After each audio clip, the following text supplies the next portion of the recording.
6 দিন ডিবি হেফাজতে 6 জনকে আটকে রাখা যায়, কিন্তু বাংলাদেশের পুরো তরুণ প্রজন্মকে আটকে রাখবেন কিভাবে? 6 দিন পর গোয়েন্দা পুলিশের কার্যালয় থেকে ছাড়া পেয়ে এই প্রশ্ন করেছেন কোটা সংস্কার আন্দোলনের অন্যতম সমন্বয়ক সার্জিস আলম। তিনি বলেন, যতদিন গণগ্রেপ্তার, জুলুম ও নির্যাতন চলবে ততদিন শিক্ষার্থীদের আন্দোলনও চলবে। বৃহস্পতিবার বেলা 1টার দিকে ডিবি কার্যালয় থেকে ছাড়া পান সার্জিস সহ আন্দোলনের 6 সমন্বয়ক। এরপর বিকেল 5:30টার দিকে নিজের ফেসবুক পেজে সার্জিস ওই পোস্ট দিয়েছেন।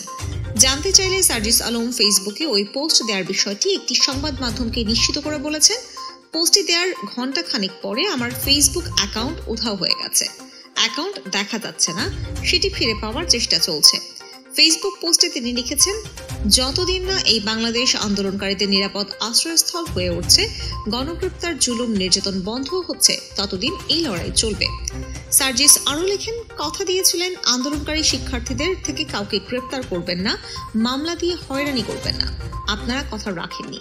আপনারা আমার বিশ্ববিদ্যালয়ের শিক্ষকদের উপর আঘাত করেছেন। সারা দেশে আমার স্কুল কলেজের ভাই বোনদের উপর লাঠিপেটা করেছেন।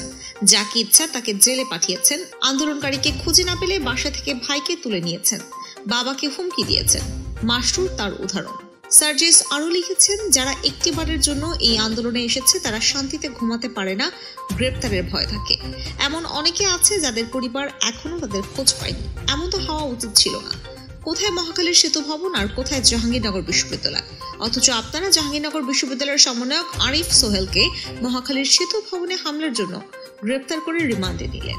সঙ্গে আছে আসিফ মাহতাব স্যার, মাস্টার সহ আন্দোলনে অংশগ্রহণকারী অসংখ্য শিক্ষার্থী। রিকশা থেকে নামিয়ে প্রিজন ভ্যানে তুলছেন, বাসা থেকে তুলে নিয়ে মামলা দিয়ে কারাগারে পাঠিয়েছেন। আমার বোনদের রাস্তায় ফেলে পিটিয়েছেন। কি ভাবছেন এভাবেই সবকিছু শেষ হয়ে যাবে? প্রশ্ন তুলে সার্জিস আরও লেখেন, 6 দিনের ডিবি হেফাজত দিয়ে 6 জনকে আটকে রাখা যায়, কিন্তু এই বাংলাদেশের পুরো তরুণ প্রজন্মকে কিভাবে আটকে রাখবেন? দুর্নীতি, লুটপাট, অর্থ পাচার, ক্ষমতার অপব্যবহার করে যে ক্ষোভ সৃষ্টি করেছেন প্রতিনিয়ত, সেগুলো কিভাবে নিবৃত্ত করবেন? সার্জিস আরও লেখেন, পুলিশ ভাইদের উদ্দেশ্যে একটা কথা বলি, এদেশের মানুষের ক্ষোভ আপনাদের ওপর নয়, পুলিশের ওপর নয়।